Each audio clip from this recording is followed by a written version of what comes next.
Hi hello friends, welcome to my channel. Friends, ఎవరైనా మన ఛానల్ని ఫస్ట్ టైం చూస్తున్నట్లయితే తప్పకుండా సబ్స్క్రైబ్ చేసి వీడియో నచ్చితే తప్పకుండా లైక్ చేయండి. ఇక వీడియోలోకి వెళ్ళినట్లయితే ఈరోజైతే విశ్వక్ వేదావతికి రామరాజుకు దిమ్మ తిరిగే షాక్ ఇవ్వబోతున్నాడు. మరి అది ఎలాగో తెలుసుకోవాలంటే ఈ వీడియోని స్కిప్ చేయకుండా చివరి వరకు చూడండి. ఇక రామరాజు అయితే ఈరోజు విశ్వక్ని అటాక్ చేశాడు కదా, ఆ కోపం తన మనసులో పెట్టుకొని ఈ రామరాజు గారికి సరైన విధంగా బుద్ధి చెప్పాలి, ఏం చేయాలి అని ఇక ఆలోచిస్తూ ఉంటాడు. ఇక ఇంతలోనే భద్రావతి సేనాపతి విశ్వక్ దగ్గరికి వస్తారు. ఏంట్రా, దేని గురించి ఎంతలా ఆలోచిస్తున్నావు? ఆ రామరాజు నిన్ను ఇలా అటాక్ చేశాడనే దాని గురించేనా అని ఇక వేదావతి అయితే విశ్వక్ని అంటూ ఉండగా, అవునత్త, ఆ రామరాజుగాడు ఈరోజు నాపై ఇలా అటాక్ చేశాడు. ఇక నేను ఇది మర్చిపోలేకపోతున్నాను అని ఇక కోపంగా రగిలిపోతూ ఉంటాడు. ఇక నేను ఒక ప్లాన్ చెప్తాను, అది నువ్వు ఖచ్చితంగా నిర్వర్తించు. అప్పుడు ఇక రామరాజు గారికి ఆ వేదావతికి సరైన విధంగా బుద్ధి వస్తుంది అని ఇక భద్రావతి అయితే తన మేనల్లుడు విశ్వక్తో అంటూ ఉంటుంది. అప్పుడే ఇక విశ్వక్ అయితే, ఏంటత్తా, ఏంటి చెప్పు, త్వరగా చెప్పు. ఆ రామరాజు ఫ్యామిలీని ఇక బాధ పెట్టడం నాకు చాలా ఇష్టం అని ఇక విశ్వక్ అయితే అంటూ ఉంటాడు ఇక భద్రావతితో. అప్పుడే ఇక భద్రావతి అయితే, ఆ ధీరజ్ రామరాజు మన ఇంటి ఆడపిల్లల్ని తీసుకెళ్ళి పెళ్లి చేసుకొని మనల్ని చాలా బాధ పెట్టారు. ఇక నువ్వు కూడా ఆ ఇంటి ఆడపిల్లని నెమ్మదిగా ప్రేమలోకి దించి తర్వాత తనను పెళ్లి చేసుకొని ఇక మనం అనుభవిస్తున్న బాధను వాళ్లకు చూపించాలి. ఇక వాళ్ళు కూడా మనకంటే ఎక్కువగా బాధపడేలా చేయాలి అని ఇక భద్రావతి అంటూ ఉంటుంది తన మేనల్లుడు విశ్వక్తో. అప్పుడే ఇక విశ్వక్ అయితే, అవునత్త, నువ్వు చెప్పింది కరెక్టు. ఇక నేను కూడా ఆ రామరాజు కూతుర్ని ఇక పెళ్లి చేసుకుంటాను. ఇక తనను ప్రేమించి నన్ను ప్రేమించేలా చేస్తాను అని ఇక అంటూ ఉంటాడు ఈ రోజైతే విశ్వక్. అప్పుడే ఇక భద్రావతి అయితే, ఇక నేను చెప్పినట్టు చెయ్యురా, ఇక అప్పుడు మన ఫ్యామిలీ అంటే ఏంటో వాళ్ళకు తెలిసొస్తుంది అని ఇక భద్రావతి అయితే ఈరోజు విశ్వక్ దగ్గరికి వచ్చి ఇలా చెప్తూ ఉంటుంది. అప్పుడే ఇక విశ్వక్ కూడా, సరే అత్త, నువ్వు చెప్పినట్టే చేస్తాను. ఇక ఈ రోజు నుండి ఇక నేను మంచిగా మారినట్టు నటించి ఇక రామరాజు కూతురు చిన్న కూతుర్ని పెళ్లి చేసుకొని వాళ్లకు దిమ్మ తిరిగే షాక్ ఇస్తాను అని ఇక భద్రావతికి అయితే ఈరోజు విశ్వక్ మాట ఇస్తాడు. ఇక భద్రావతి సేనాపతి ఇక విశ్వక్ ముగ్గురు కలిసి ఇక రామరాజు చిన్న కూతుర్ని ఎలాగైనా ఇక విశ్వక్ మాయలో పడేటట్లు చేయబోతున్నారు.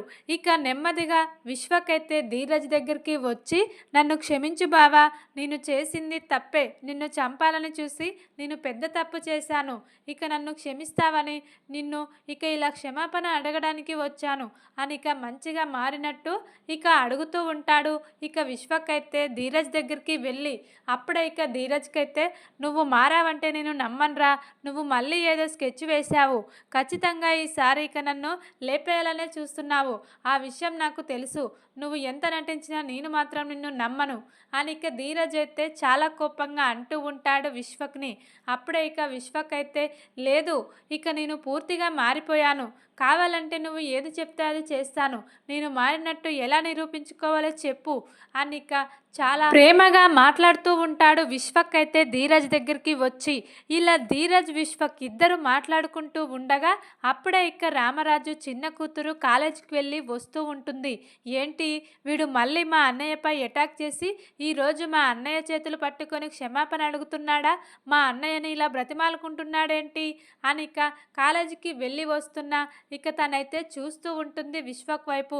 అప్పుడే ఇక విశ్వక్ అయితే ఇలా అంటూ ఉంటాడు, నువ్వైనా చెప్పు, ఇక నేను మారానని ఇక బావ ఎంత చెప్పినా వినటం లేదు, నేను పూర్తిగా మారిపోయాను అని ఇక మళ్ళీ ఈ అమ్మాయి ముందు నటిస్తూ ఉంటాడు ఇక విశ్వక్ అయితే. ఇక విశ్వక్ ఇలా పూర్తిగా మారిపోయి మంచిగా మాట్లాడుతూ ప్రేమగా మాట్లాడుతూ ఉండగా ఇక తన చెల్లెలకైతే విశ్వక్ నచ్చేస్తాడు. ఇక విశ్వక్ కూడా తన వైపు అదోలా చూస్తూ ఉంటాడు. ఇక ఇద్దరి మధ్య ఇలా ప్రేమ పుట్టి ఇక అది నెమ్మదిగా పెళ్లి వరకు వెళ్తుంది.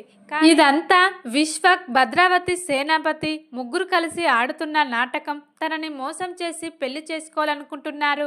రామరాజు కుటుంబాన్ని, రామరాజు, వేదావతిని ఏడిపించడానికి ఇలా విశ్వక్ చెయ్యబోతున్నాడని తనకు తెలియదు. ఇక గుడ్డిగా విశ్వక్ను నమ్మేసి ఇక ప్రేమలో పడిపోతుంది రామరాజు చిన్న కూతురు. ఇక అప్పుడే తనైతే ఇక నువ్వంటే నాకు చాలా ఇష్టం, నువ్వు లేకుంటే నేను బ్రతకలేను అని ఇక మాయమాటలన్నీ చెప్పి ఇక ఎవ్వరికీ తెలియకుండా మన ఇద్దరం పెళ్లి చేసుకుందాం అని ఇక తనని తీసుకెళ్ళి పెళ్లి చేసుకొని ఇక వేదావతి ఇంటికి వస్తాడు ఈ రోజైతే విశ్వక్. అది చూసిన ఇక వేదావతి, రామరాజు అయితే ఒక్కసారిగా షాక్ అవుతారు. ఇక ఏంటి, నువ్వు మా అమ్మాయిని పెళ్లి చేసుకొని రావడం ఏంట్రా అని ఇక కోపంగా అంటూ ఉంటుంది వేదావతి అయితే. అప్పుడే ఇక తన కూతురైతే, అవునమ్మా నాకు విశ్వక్ అంటే ఇష్టం, ఇక నేను విశ్వక్ని పెళ్లి చేసుకోవాలనుకున్నాను, అందుకే ఇక మన ఫ్యామిలీలో ఎలాగో ఒప్పుకోరని మేమే వెళ్ళి పెళ్లి చేసుకున్నామమ్మా అని ఇక చెప్తూ ఉంటుంది తన కూతురైతే వేదావతికి. అది విన్న వేదావతి, రామరాజు అయితే ఒక్కసారిగా షాక్ అయి, ఏంటమ్మా నువ్వు చేసిన పని, ఆ విశ్వక్ గాడు ఎలాంటి వాడో నీకు తెలుసు కదా, మీ అన్నయ్యనే చంపాలని చూశాడు, అలాంటి విశ్వక్ గారిని నమ్మి నువ్వు ఇలా పెళ్లి చేసుకుని ఇంటికి రావడం ఏంటి, నీకేమైనా మతిపోయిందా అని ఇక వేదావతి అయితే చాలా కోపంగా అంటూ ఉంటుంది ఇక తన కూతురునైతే. అప్పుడే ఇక లేదమ్మా, విశ్వక్ ఇప్పుడు పూర్తిగా మారిపోయాడమ్మా, అప్పుడు ఇక అన్నయ్య మీద కోపంతో అలా చేశాడు, కానీ తన తప్పును తాను తెలుసుకొని ఇప్పుడు ఇక మనిషిగా మారిపోయాడమ్మా, అందుకే నేను విశ్వక్ని ప్రేమించి పెళ్లి చేసుకున్నాను. ఇక ప్రేమ ధీరజులు కూడా ఇక ఇలాగే పెళ్లి చేసుకున్నారు కదా, ఇక ఎవరికీ తెలియకుండా మేము కూడా అలాగే చేసుకున్నాము, మేము చేసుకుంటే తప్పేంటమ్మా, వాళ్ళు చేసుకుంటే వాళ్ళని ఇంట్లో ఉండనిస్తున్నారు, ఇక అన్నీ కూడా మర్యాదలు కూడా వాళ్ళకు చేస్తున్నారు, మమ్మల్ని మాత్రం ఎందుకమ్మా ఇలా అవమానిస్తున్నారు అని ఇక తన కూతురైతే అంటూ ఉంటుంది వేదావతిని. అప్పుడే ఇక వేదావతి అయితే చాలా కోపంగా, ముందుగా అనాల్సింది వాణ్ణి కాదు నిన్ను అని ఇక తన కూతురు చెంప పగలగొట్టి పద ఇంట్లోకి అని ఇక తన కూతుర్ని ఒక్కదాన్నే ఇంట్లోకి తీసుకెళ్తూ ఉంటుంది వేదావతి అయితే. అప్పుడే ఇక విశ్వక్ అయితే చాలా నవ్వుకుంటూ ఉంటాడు. అప్పుడే ఇక విశ్వక్ను చూసిన రామరాజు, వేదావతి అయితే, ఇదంతా నువ్వు ఆడుతున్న నాటకం కాదు, మమ్మల్ని ఏడిపించడానికి నువ్వు చేసిన కుట్ర కాదు అని ఇక వేదావతి అయితే అంటూ ఉంటుంది. అప్పుడే విశ్వక్ అయితే, అవును, ఇక ఒక ఇంటి ఆడపిల్లని ఎవరికీ తెలియకుండా ఇలా తీసుకెళ్ళి పెళ్లి చేసుకుంటే ఆ బాధ ఎలా ఉంటుందో మీకు కూడా తెలియాలనే నేను, మా అత్తయ్య, మా నాన్న ముగ్గురం కలిసి ఇదంతా నాటకం ఆడాము, నీ కూతుర్ని మోసం చేసి పెళ్లి చేసుకున్నాము, ఇక నీ కూతురు నాకు అవసరం లేదు అని ఇక చాలా నవ్వుకుంటూ విశ్వక్ అయితే అంటూ ఉంటాడు.